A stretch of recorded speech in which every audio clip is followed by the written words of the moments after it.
Hello नमस्कार जय हिंद दोस्तों। तो कैसे हैं आप लोग। आज फिर लौटे हैं एक न्यू वीडियो के साथ, जो कि दोस्तों हमारा पार्ट 2 होने वाला है। तो जैसा कि दोस्तों मैंने पार्ट 1 में करवाया था 1 से लेकर 50 तक, और ये पार्ट 2 में मैं कराने वाला हूँ 51 से लेकर 75 तक। तो दोस्तों अगर आप झारखंड पुलिस या झारखंड चौकीदार की तैयारी कर रहे हो तो ये वीडियो आपके लिए बहुत ही महत्वपूर्ण होने वाली है। तो आप हमारे वीडियो में लास्ट तक बने रहें। तो चलिए हम अपने वीडियो को स्टार्ट करते हैं। देखिए दोस्तों, हमारा 51वां प्रश्न है कि झारखंड राज्य की पूरब से पश्चिम की लंबाई कितनी है। तो ये हो जाएगा दोस्तों 463 किलोमीटर। हमारा 52वां प्रश्न है, झारखंड राज्य का उत्तर से दक्षिण विस्तार कितना है। तो ये हो जाएगा दोस्तों 384 किलोमीटर। हमारा 53वां प्रश्न है, झारखंड राज्य का क्षेत्रफल भारत के कुल क्षेत्रफल का कितना प्रतिशत है। तो ये हो जाएगा दोस्तों 2.4%। अगर दोस्तों ये पूछा जाए कि भारत के कुल जनसंख्या का कितना प्रतिशत लोग झारखंड में रहते हैं, तो दोस्तों ये भी हो जाएगा 2.42%।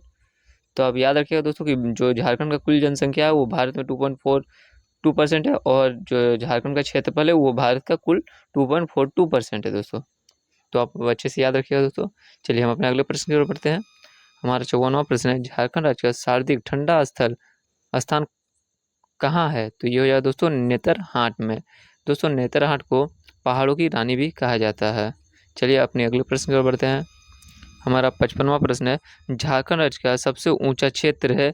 तो दोस्तों ये हो जाएगा नेतरहाट को ही झारखंड का सबसे ऊंचा ऊंचा क्षेत्र है। चलिए हम अपने अगले प्रश्न की ओर बढ़ते हैं। हमारा 56वां प्रश्न है, झारखंड की कौन सी नदी कीकट नाम से प्रसिद्ध है। तो दोस्तों ये हो जाएगा पुनपुन। चलिए हम अपने अगले प्रश्न की ओर बढ़ते हैं। हमारा 57वां प्रश्न है, निम्न में से कौन सी नदी झारखंड राज्य की है। तो दोस्तों इसमें नाम नहीं दिया हुआ, इसमें मैंने कर दिया उपरोक्त सभी। सॉरी दोस्तों, मैंने नाम देना भूल गया। चलिए हम अपने अगले प्रश्न की ओर बढ़ते हैं। हमारा 58वां प्रश्न है दोस्तों, झारखंड में न्यूनतम पुरुष साक्षरता वाला जिला है। तो कौन सा हो जाएगा दोस्तों, ये हो जाएगा पाकुड़। यहाँ सबसे कम पढ़े लिखे लोग रहते हैं। ठीक है दोस्तों, पुरुष। चलिए हम अपने अगले प्रश्न की ओर बढ़ते हैं। हमारा 59 प्रश्न दोस्तों, झारखंड के किस जिले में सर्वाधिक महिला साक्षरता है। तो दोस्तों ये हो जाएगा रांची। रांची में सबसे ज़्यादा महिला पढ़ी लिखी है। ठीक है दोस्तों, चलिए हम अपने अगले प्रश्न की ओर बढ़ते हैं। हमारा 60वां प्रश्न है, किस जिले में न्यूनतम महिला साक्षरता है। तो दोस्तों ये हो जाएगा पाकुड़। ठीक है दोस्तों, यहाँ पाकुड़ में जब पुरुष ही कम पढ़े लिखे हैं तो महिला तो ऑटोमेटिक ही दोस्तों कम पढ़े लिखे लोग रहेंगे ही। चलिए हम अपने अगले प्रश्न की ओर बढ़ते हैं। झारखंड में महिला साक्षरता का प्रतिशत कितना है। तो दोस्तों ये हो जाएगा 56.21% हो जाएगा दोस्तों। ये पूरा झारखंड को पूछा जा रहा है कि इस पूरे झारखंड में कितना प्रतिशत महिला पढ़े लिखे हैं। तो ये हो जाएगा दोस्तों 56.21%। चलिए हम अपना अगले प्रश्न पर बढ़ते हैं। हमारा 62 प्रश्न है दोस्तों, झारखंड के किस जिले में सबसे कम जनसंख्या है। तो दोस्तों ये हो जाएगा लोहरदगा। लोहरदगा में सबसे कम लोग हैं। तो आप इसको कैसे याद रख सकते हैं, आप लोहे से याद रख सकते हैं कि लोहरदगा। ठीक है दोस्तों, चलिए अपने अगले प्रश्न की ओर बढ़ते हैं। हमारा 63 प्रश्न है दोस्तों, झारखंड के किस जिले का सर्वाधिक लिंगानुपात है।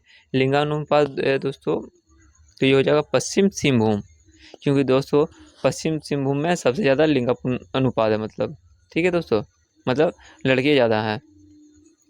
चलिए हम अपने अगले प्रश्न पर बढ़ते हैं।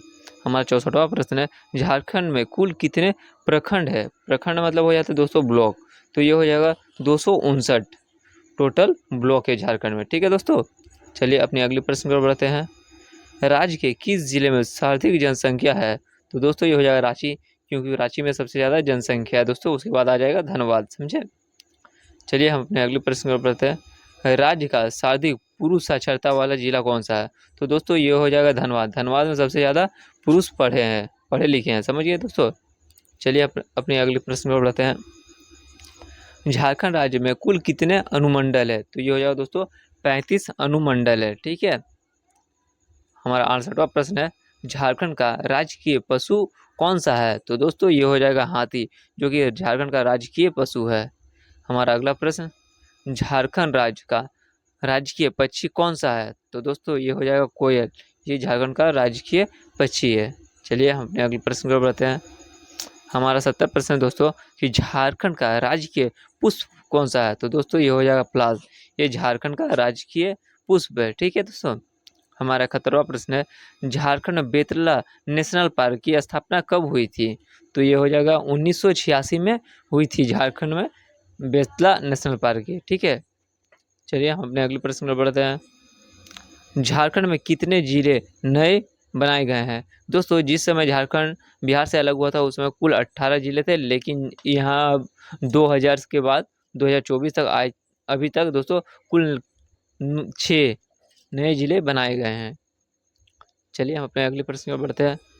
राज्य के किस जिले में तोपचाची झील स्थित है? तो दोस्तों ये हो जाएगा धनबाद में तोपचाची झील स्थित है। अगले प्रश्न पर बढ़ते हैं। झारखंड से होकर कितने राष्ट्रीय राजमार्ग गुजरते हैं? तो दोस्तों ये हो जाएगा 13, कुल 13 राजकीय राजमार्ग गुजरते हैं। दोस्तों आपको कमेंट करके बताना है कि झारखंड का राष्ट्रीय राजमार्ग की लंबाई कितना है। ठीक है दोस्तों, चलिए हमारा अगला और आखिरी प्रश्न दोस्तों कि झारखंड के किस जिले में राजमहल हासिल अभयारण्य स्थित है? तो दोस्तों ये हो जाएगा साहेबगंज। दोस्तों अगर वीडियो अच्छा लगा हो तो लाइक करें, कमेंट करें, शेयर करें। मिलते हैं नेक्स्ट वीडियो में।